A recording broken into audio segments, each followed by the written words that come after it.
दोस्तों, एक बार की बात है जब महात्मा गौतम बुद्ध किसी गांव में प्रवचन दे रहे थे। तब वे अपने प्रवचनों को समाप्त करते हुए बोले कि मानव के दुखों का कारण वह स्वयं ही होता है, क्योंकि इस संसार में हर एक व्यक्ति किसी न किसी मोह के बंधनों से बंधा हुआ होता है। तब बुद्ध बताते हैं कि जहाँ भी मोह होता है और बंधन होता है, वहाँ दुख स्वयं ही उत्पन्न हो जाता है। और बुद्ध कहते हैं कि इस दुनिया भर के बंधनों को हमें जानना चाहिए और इनसे बाहर निकलने का प्रयास करना चाहिए। इसके बाद गौतम बुद्ध सभी लोगों को अपना आशीर्वाद देते हैं और फिर अपने आश्रम को लौट आते हैं। तो दोस्तों, फिर अगले दिन उनके आश्रम में उनसे एक व्यक्ति मिलने आया। वह व्यक्ति बुद्ध को दंडवत करता हुआ बोला, महात्मन, मैंने कल आपका उपदेश सुना और आपकी बातें मेरे हृदय में उतर गई हैं। तब वह व्यक्ति बोलता है कि मैंने अपने सभी बंधनों को तोड़ दिया है और सारी मोह माया का त्याग कर दिया है। अब मैं आपकी शरण में आना चाहता हूँ। तब महात्मा बुद्ध उस व्यक्ति की बातें सुनकर मुस्कुराए और धीरे से बोले, मुझे विस्तार से बताओ वत्स, तुमने कौन कौन से बंधन तोड़े हैं और किसका मोह त्याग दिया है। इस पर वह व्यक्ति बोला कि मेरे घर पर मेरे बूढ़े माता पिता और पत्नी है और मेरा एक छोटा बच्चा भी है। तब वह व्यक्ति बुद्ध को बताता है कि मेरी पत्नी बहुत बीमार रहती है और कहता है कि उसके कष्ट देखकर मैं अक्सर सोचता रहता था कि वह मर जाए तो उसके कष्ट दूर हो जाएं। उसकी वजह से मैं बहुत दुखी रहता हूँ। लेकिन कल जब मैंने आपका उपदेश सुना तो मेरी समझ में आ गया कि मेरे परिवार से मेरा बंधन ही मेरे दुखों का कारण है। अगर मैं इन सब के चक्कर में पड़ा रहूंगा तो मैं कभी भी सत्य को नहीं जान सकूंगा। इसलिए मैं अपने घर को त्याग कर आपके पास आया हूँ। तो दोस्तों, तब उस व्यक्ति की बातें सुनकर बुद्ध ने उससे पूछा कि क्या तुम सचमुच सभी बंधनों से मुक्त हो गए हो? देख लो, कहीं कोई बंधन तुम्हारे पीछे रह तो नहीं गया। तब वह व्यक्ति बोला, नहीं प्रभु, मैं अपने जीवन की सारी चीजों को पीछे छोड़ आया हूँ और अब मैं अपने जीवन में आगे बढ़ना चाहता हूँ। तब बुद्ध ने कहा, अगर ऐसी बात है तो फिर ठीक है, आज तुम यहीं मेरे आश्रम में रुको। कल मैं तुम्हें बताऊंगा कि तुम्हें आगे क्या करना है। तब बुद्ध ने अपने एक शिष्य से इशारा करते हुए उस व्यक्ति को अंदर ले जाने के लिए कहा। उस शिष्य ने उस व्यक्ति को आश्रम के अतिथि कक्ष में पहुंचा दिया। वह व्यक्ति उत्सुकतापूर्वक आश्रम की गतिविधियां देख रहा था। उन्हें देखकर वह बहुत प्रसन्न हुआ और अपने मन ही मन बहुत खुश हो रहा था। फिर अगले दिन बुद्ध ने उस व्यक्ति को एक कार्य सौंपते हुए कहा कि तुम्हें पूर्व की दिशा में जाना है। वहां पर तुम्हें एक गांव मिलेगा। गांव के बाहर ही एक साधिका का घर है।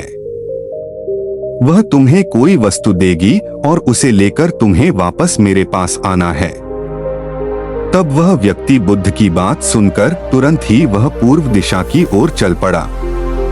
तो दोस्तों, गर्मी का मौसम था।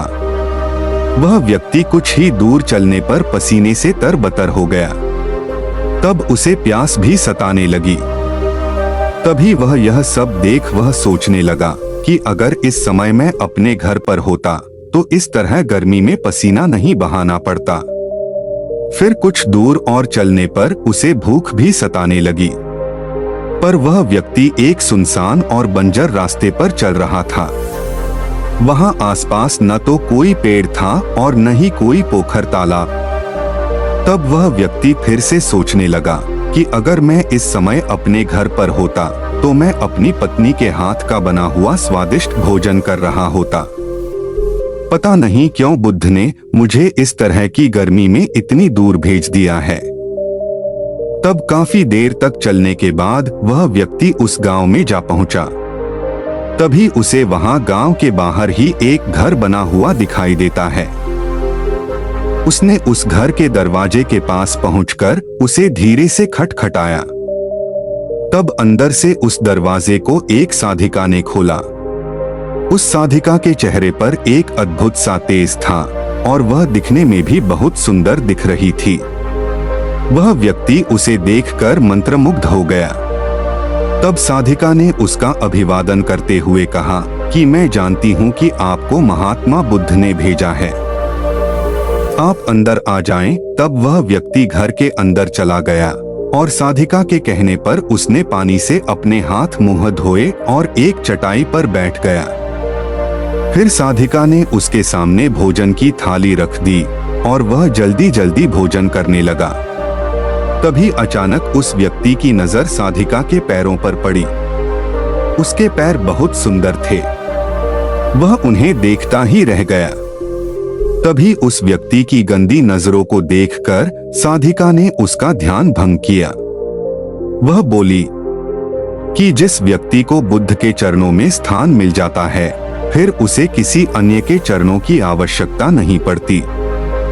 उस साधिका की यह बात सुनकर वह व्यक्ति लज्जित हो गया और नजरें नीची करके चुपचाप भोजन करने लगा। भोजन करने के बाद उस साधिका ने उससे कहा कि आप बहुत दूर से आए हैं, थक गए होंगे, तो आप यहीं चटाई पर लेट जाएं, मैं आपको पंखा कर दूंगी। वह व्यक्ति बहुत थका हुआ था। वह वहीं चटाई पर लेट गया और अपनी आंखें बंद कर लीं और साधिका उसे पंखा करने लगी। पर लेटने के बाद भी उस व्यक्ति को चैन नहीं आया। उसने धीरे से अपनी पलकों को खोला और चोर वाली नजरों से साधिका को देखने लगा। वह उस साधिका को देखकर सोचने लगा कि यह स्त्री कितनी सुंदर है, इसकी वाणी कितनी मोहक है। अगर यह मेरी पत्नी होती तो मेरा जीवन स्वर्ग बन जाता। वह साधिका इसके मन की बातों को समझ गई। तब वह बोली कि शरीर में कुछ नहीं रखा है, यह तो केवल मांस, मज्जा और अस्थियों का जोड़ है। जो व्यक्ति इसके आकर्षण से मुक्त हो जाता है, वही सत्य को प्राप्त कर पाता है। वह व्यक्ति जैसे ही साधिका की इन बातों को सुनता है तो घबरा जाता है और वह चटाई से उठकर बैठ जाता है और बोलता है, अब मुझे बुद्ध के पास जाना चाहिए। कृपया आप मुझे वह सामान दे दें जिसके लिए बुद्ध ने मुझे यहाँ भेजा था। तब साधिका ने मुस्कुराकर उस व्यक्ति को जवाब दिया और बोली, बुद्ध ने आपको जिस कार्य के लिए भेजा था वह तो पूर्ण हो चुका है। साधिका की यह बात उस व्यक्ति को समझ में नहीं आई। तभी वह दरवाजे की ओर बढ़ चला।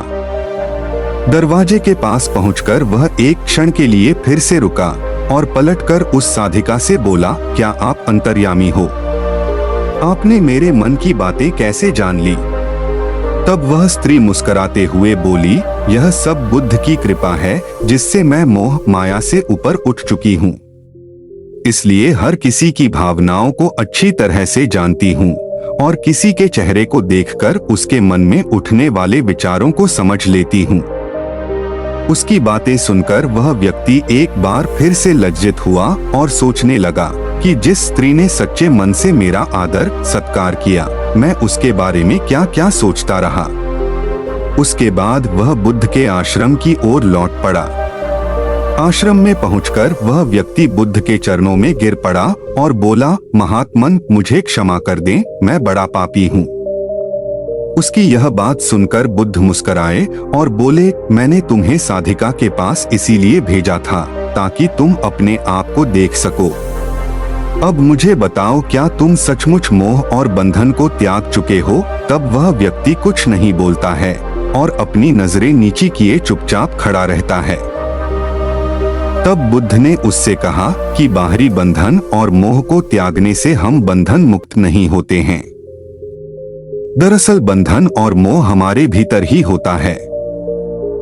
तुमने अपने परिवार को छोड़ दिया और सोचा कि मैं बंधन मुक्त हो गया, लेकिन जैसे ही तुम्हें अवसर मिला, तुम्हारे भीतर का मोह जाग उठा और इसी वजह से आज तुम अपने आप को पापी समझ रहे हो।